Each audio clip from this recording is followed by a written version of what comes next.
Mtazamaji, wanasema ukiona vyaelea bila shaka vimeundwa, na bila shaka leo tumekuandalia na kuunda taarifa kemkem kutoka maeneo mbalimbali humo nchini. Taarifa yetu kuu hii leo ikiwa ni kuhusiana na kuanza rasmi kwa mitihani ya nadharia ya KCSE, na ambao bila shaka imeng'oa nanga katika kaunti zote 47. Tunayo taarifa hiyo na nyingine nyingi mtazamaji, lakini kwanza kabisa ni yaliyomo.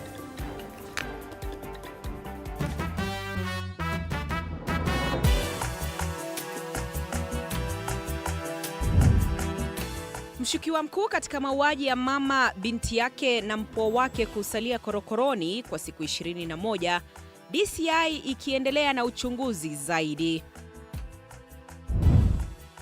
Mtihani wa kitaifa wa kidato cha 4 KCSE waanza rasmi, huku wadanganyifu wakionywa. And any person therefore who is found compromising the integrity of the examination will be dealt with within the law.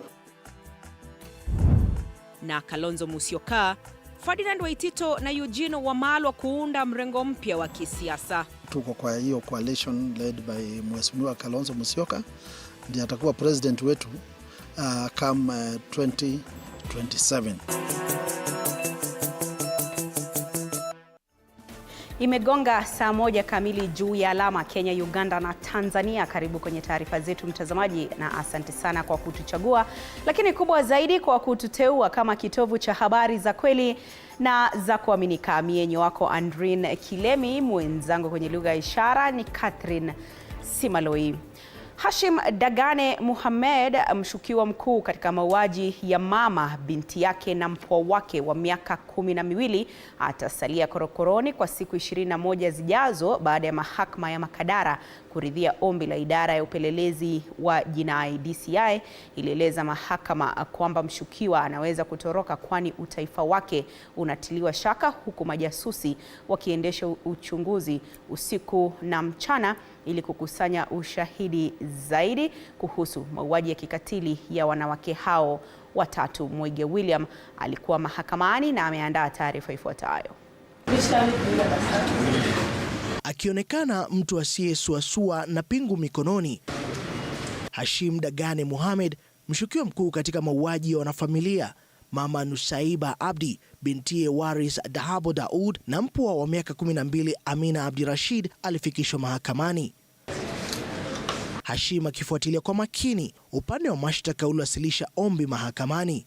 Idara ya upelelezi wa jinai kupitia afisa Mohamed Hassan iliomba siku 21 za kumzuilia mshukiwa ili wakamilishe uchunguzi wao. Since the investigation involves 3 victims, he needs time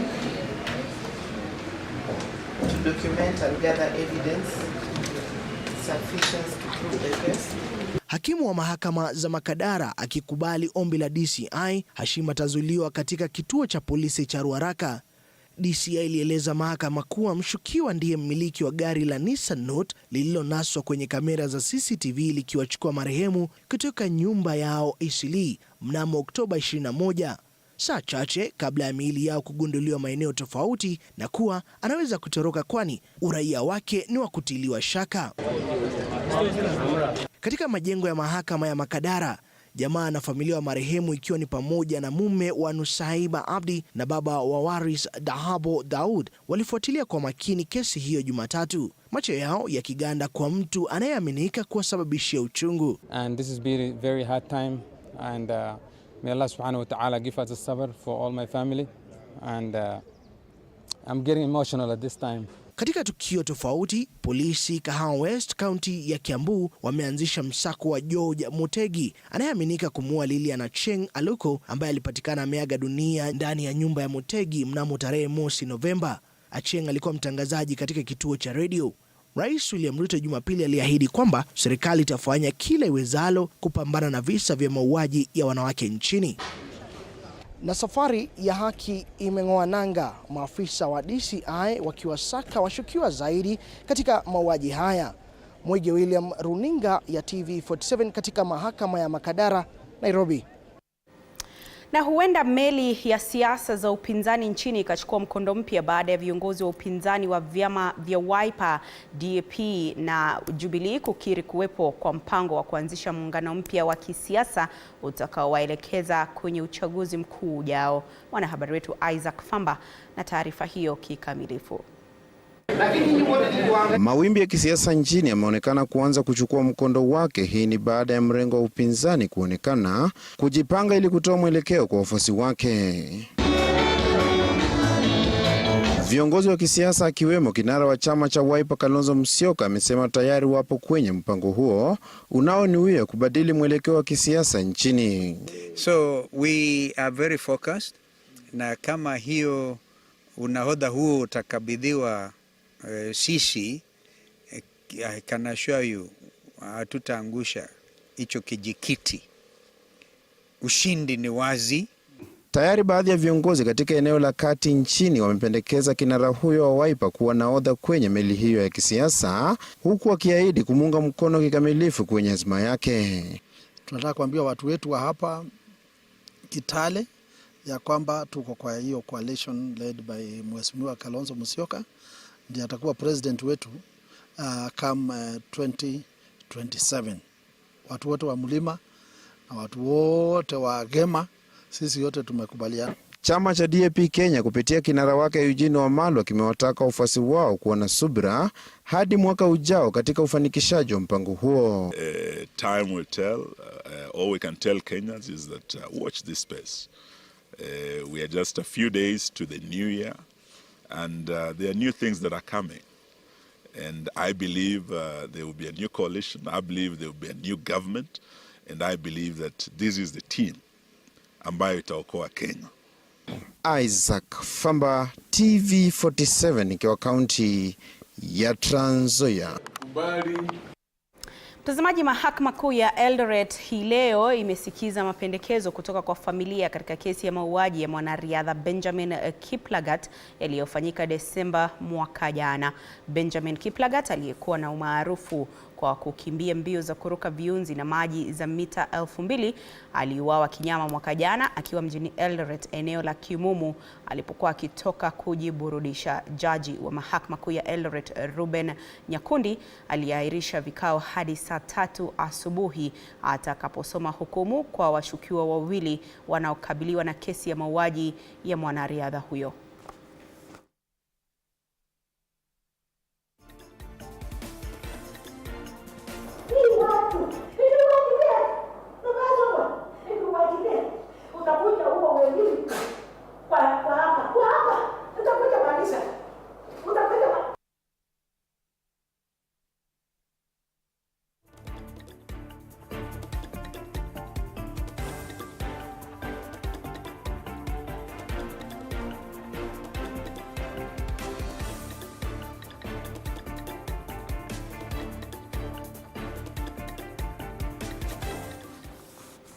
Na Jaji Mkuu Martha Koome anazitaka asasi mbalimbali za serikali kuzingatia sheria ili kuwafikia haki kwa wote. Kwa upande wake, Rais Ruto ameelezea umuhimu wa mahakama ya Upeo katika kuchanganua na kutekeleza sheria. William Ruto akizungumza wakati wa sherehe za maadhimisho ya uwepo wa mahakama ya Upeo kwa miaka 12, amesema kuwa mahakama hii imesaidia katika kutatua migogoro ya kisiasa na hata kufafanua sheria kikamilifu.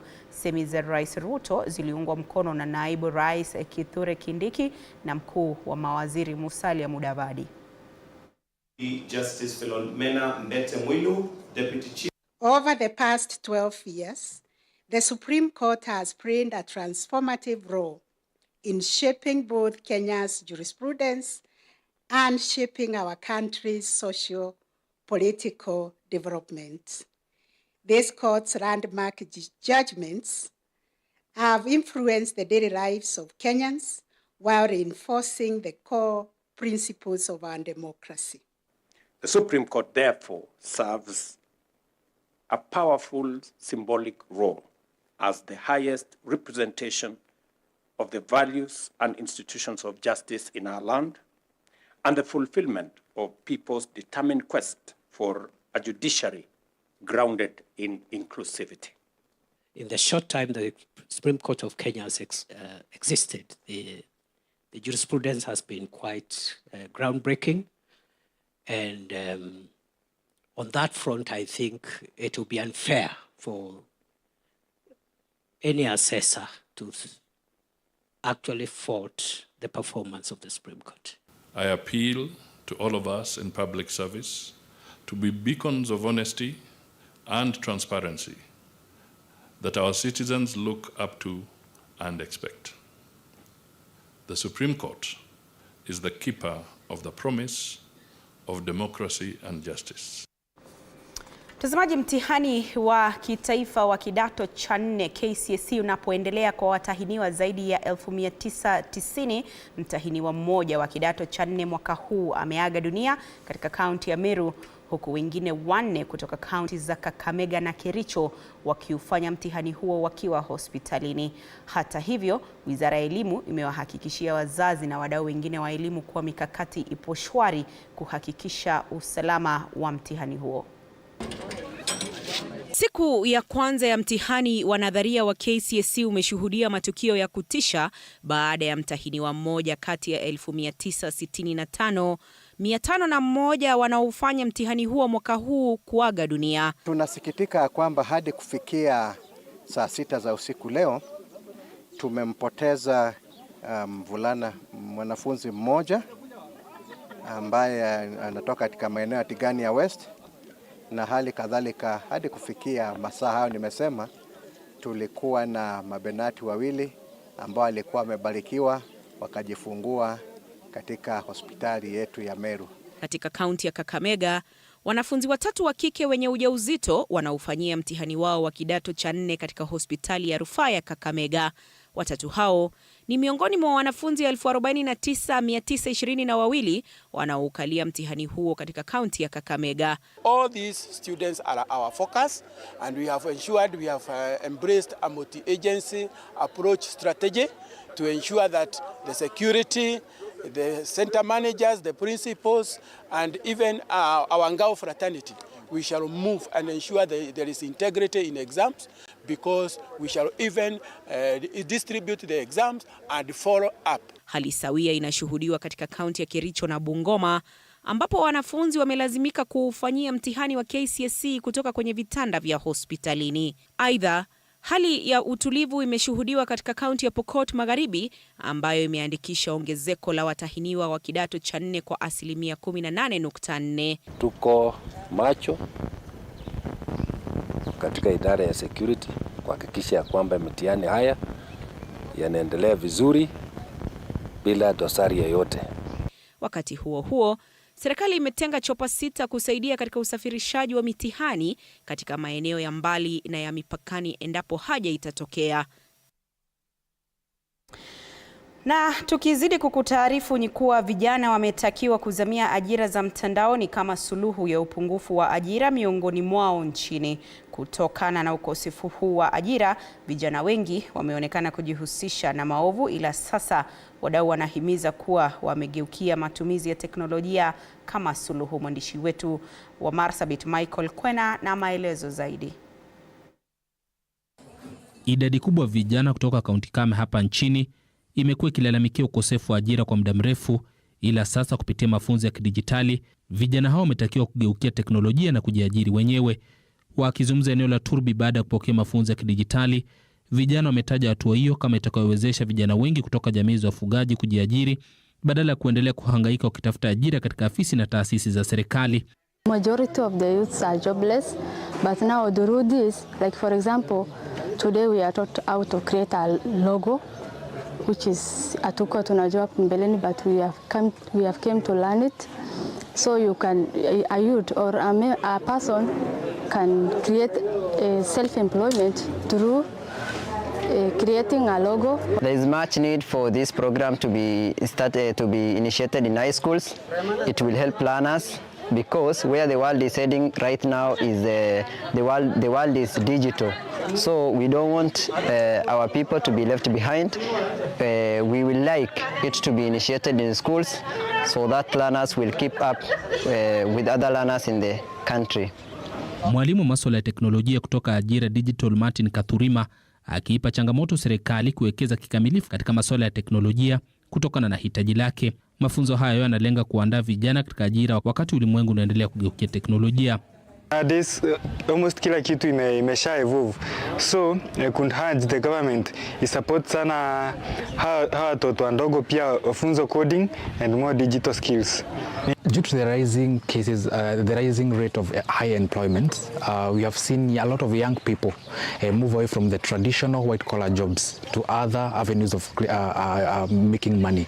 That is employment. And digital and economy and the digital environment has created much more spaces for young people to work in, not only in Kenya but Africa at large. And mafunzo hayo ya kidijitali ni sehemu ya mpango wa kupambana na ukosefu wa uelewa wa teknolojia na unapania kuziba mwanya ukosefu wa ajira miongoni mwa vijana. Aidha, vijana hao walifunzwa mbinu za kukabiliana na athari za mabadiliko ya tabia nchi. Michael Kwena, TV47, kaunti ya Marsabit. Na mtihani wa kitaifa wa kidato cha 4 KCSE umeanza rasmi leo, huku waziri wa elimu Julius Migos Ogamba akitoa onyo kwa watahiniwa, walimu na wazazi kutojihusisha na udanganyifu. Leo ilikuwa siku ya Kiingereza, karatasi ya kwanza, insha na kemia karatasi ya kwanza. Mtihani huu utakamilika tarehe 22 Novemba. Saa moja asubuhi Jumatatu, waziri wa elimu Julius Migos alizindua usambazaji wa karatasi za mitihani ya watahiniwa wa kidato cha 4 KCSE. Migos alitoa onyo kali dhidi ya aina yoyote ya utovu wa nidhamu, akisisitiza kwamba yoyote atakayevuruga uadilifu wa mitihani hiyo atakabiliwa na sheria kikamilifu. Candidates should therefore continue to make all their final necessary preparations, and any person therefore who is found compromising the integrity of the examination will be dealt with within the law. Mtihani wa KCSE wa mwaka huu ulianza rasmi Oktoba tarehe 22. Mtihani wa leo wa masomo ya wote ulianza kwa somo la Kiingereza na kufuatiwa na somo la kemia. Mitihani ya mwaka huu inafanywa katika vituo 10,755 kote nchini, ikivunja rekodi ya watahiniwa 965,501 kutoka 903,138 wa mwaka jana. This year we have 965,501 candidates registered to sit the KCSE examination in 10,754 examination centers countrywide. Wakurugenzi wa elimu walitumwa kote sehemu mbalimbali nchini kuangalia kuanza kwa shughuli hii. Katibu wa elimu Belio Kipsang na afisa wa tume ya kiwajiri wa elimu Nancy Masharia walikuwa katika kaunti ya Mombasa, ambapo walisema kuwa makamishna wa maeneo walikuwa wametekeleza hatua kali za usalama. We have our colleagues from the police to provide the necessary security. We have our teachers to make sure that professional practice is maintained. We have our officers in the field to ensure that they support the teacher. So this year we are looking forward to a smooth run examination. Chini ya sheria mpya zilizotolewa mwaka huu, kanuni kali zinasimamia usalama wa karatasi za mitihani. Kila asubuhi, makasha ya mitihani kote nchini yatafunguliwa na simu zote zitawekwa mbali kama njia mojawapo ya kuzuia udanganyifu. The issue of phones, as we have agreed, in the time that the exam will be administered. This morning you have started with English paper 1. It is only a 2 hours paper. Inside those 2 hours, no one should be having a phone. There's nothing that is going to happen in 2 hours that will be an emergency. So in those 2 hours, please surrender all your phones. Ili kusaidia utoaji wa mitihani kwa usalama na kwa wakati katika maeneo mbalimbali na ya mipakani, serikali imetenga helikopta 6 katika hali ya kusubiri katika eneo la kaskazini mashariki. Helikopta hizo zitapatikana ili kufikia maeneo ya mbali, ikiwa ni pamoja na Galmagala, Garissa, Dif na Harar huko Wajir, na Kotulo na Arabia eneo la Mandera.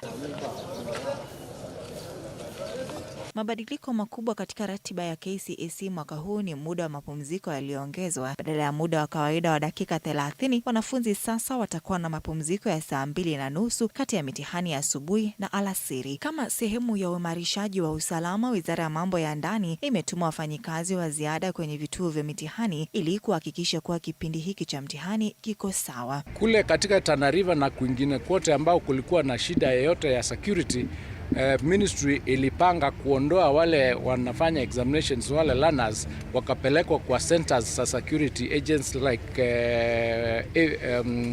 GSU camps.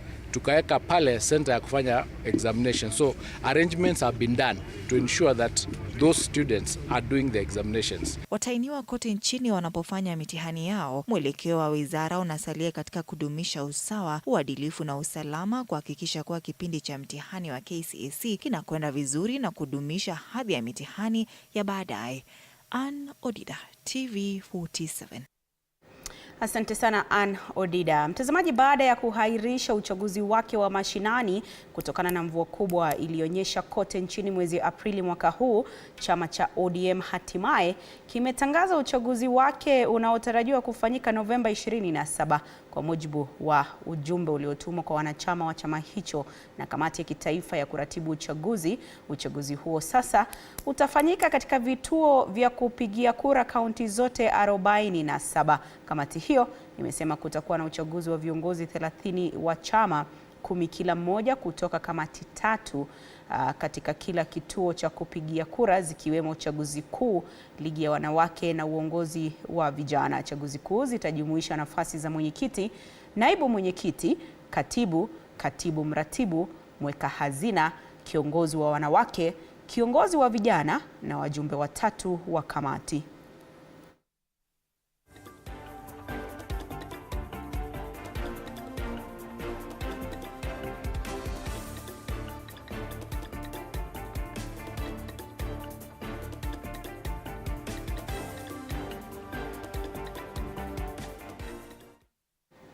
Na machifu 3950 wameteuliwa kuongoza juhudi za upanzi wa miti nchini kwa lengo la kukuza miti milioni 100 katika kipindi cha mwaka mmoja.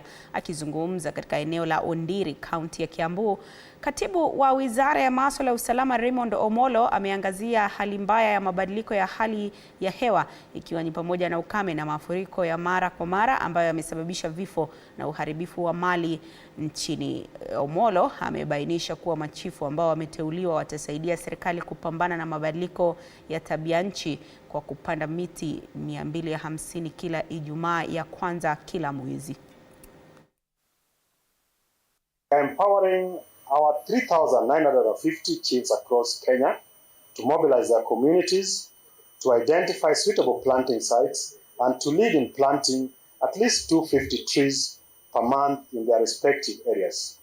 Chiefs will monitor and report progress using a standardized tool to ensure that trees are well cared for and be recognized as climate champions, demonstrating how localized actions drive real impact. Chiefs are going to be the agents, they are going to be the champions in helping us coordinate this climate action to ensure that by the year 2032, we achieve that ambitious target of planting 15 billion trees. Restoration begins locally, with every individual group and agency finding common ground and aligning with their nearest chief to foster a cohesive and community-driven effort. So that we have a tree nursery that will have all the indigenous and fruit trees available that our chiefs in the entire sub-county will use to continue with this vision that was launched today. Tumetafuta zile miche ili kuhakikisha kwamba miti imepandwa katika sehemu zetu ambazo tunatoka.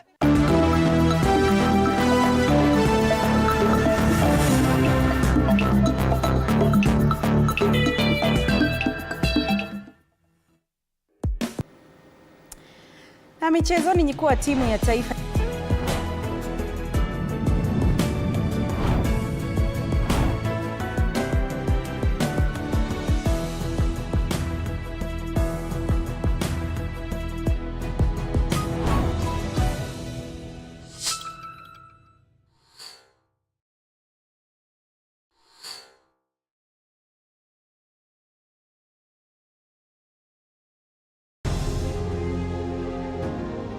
vile unavyojua watoto wengi sana hawana namna.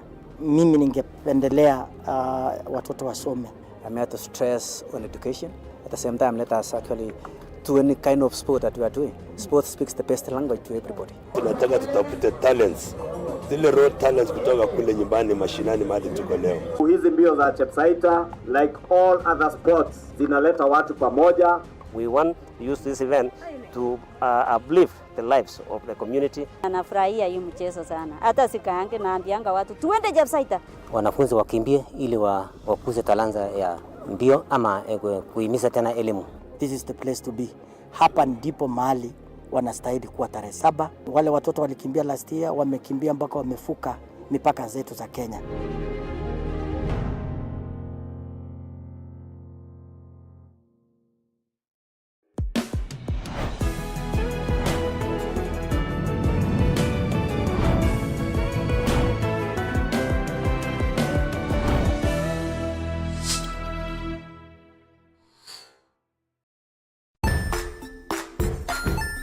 Hey there friends, welcome to Kids on the Block, where fun and imagination come alive. We dive into magical world filled with exciting adventures and awesome friends. What position were you in? I was number 2. What position were you? Number 1. He decided to cross the bridge by his house and look for food on the other side. We're going to do half cup of chocolate chips, and the other one, we're going to do half cup of the blueberries. So, grab your imagination hats and get ready to explore with us. Join us every Saturday at 9 a.m. for new friends, amazing stories, and tons of laughter.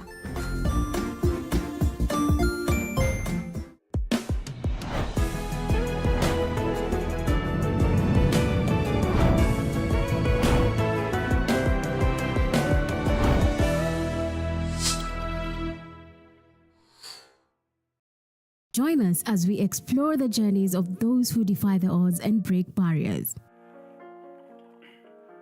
We dive deep into the stories of triumph. Sometimes when parenting a child with a special need or whatever disability, family life becomes a bit complicated and you may end up raising the child on your own.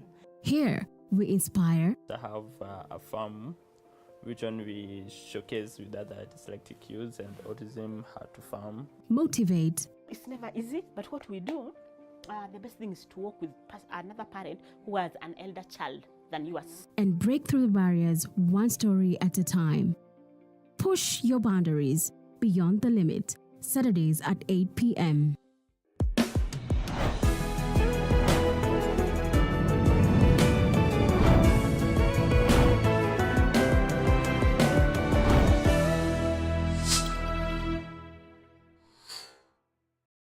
The Grind, where business meets brilliance. It's not just about the ideas. I was working as a shampoo boy.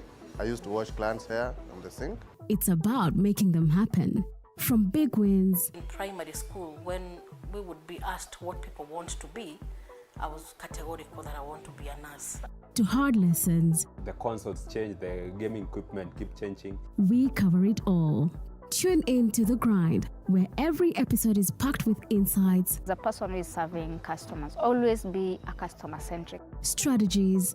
When you pay attention to detail, you get luxury items. And stories to fuel your ambition. Don't just dream it, grind it.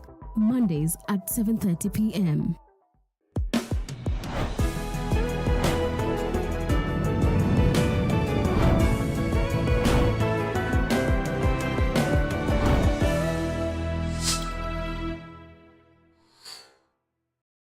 Jiunge nasi tunapoangazia safari za viongozi bora.